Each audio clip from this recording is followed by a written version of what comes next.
90 দশকের ঢাকা শহরের আন্ডারওয়ার্ল্ডের গল্প নিয়ে ঢালিউডে আসছে নতুন cinema Prince once upon a time in Dhaka, যেখানে মুখ্য ভূমিকায় থাকছেন মেগাস্টার শাকিব খান।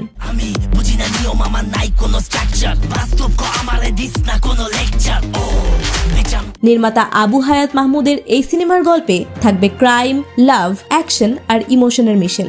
দর্শকের প্রতীক্ষিত এই ছবির এবার প্রথম পোস্টার উন্মোচন হলো, যা বেশ ঝড় তুলেছে দেশের সিনেপ্রেমীদের মনে। শুক্রবার 22 অগস্ট বিকেল 4টার দিকে সামাজিক মাধ্যমে চলচ্চিত্রটির নির্মাতা আবু হায়াত মাহমুদ, শাকিব খান সহ ছবির কলাকুশলীরা একযোগে পোস্টারটি উন্মোচন করেন, আর তার দেদারসে ছড়িয়ে পড়ে দর্শক মহলে। শুরু হয় আলোচনা। নির্মাতা আবু হায়াত মাহমুদ তার ফেসবুক পেজে পোস্টারটি শেয়ার করে লিখেছেন, প্রথম চলচ্চিত্র অনেকটা প্রথম সন্তানের মতো। হাজির হচ্ছে এক নতুন myth, Prince once upon a time in Dhaka, এক শহরের গল্প যেখানে মেলে তার কিংবদন্তি।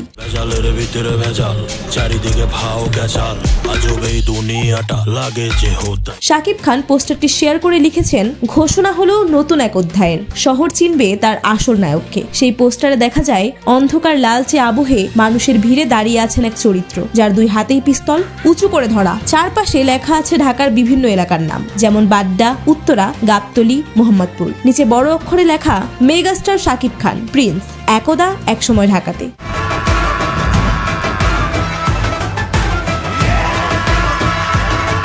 শোনা যাচ্ছে সিনেমার প্রি প্রোডাকশনের কাজ চলছে, আর আগামী নভেম্বর থেকে শুটিং শুরু হবে। আর সিনেমাটিতে শাকিব খানের বিপরীতে থাকবেন 3 জন নায়িকা, যদিও তাদের নাম এখনো চূড়ান্ত হয়নি। এরকম আরো আপডেট পেতে আমাদের এই ছোট্ট চ্যানেলটি সাবস্ক্রাইব করে সঙ্গেই থাকুন। আমি একদিন ন্যাশনাল লেভেলে খেলবো। তুফান হতে অ্যাটিটিউড লাগে।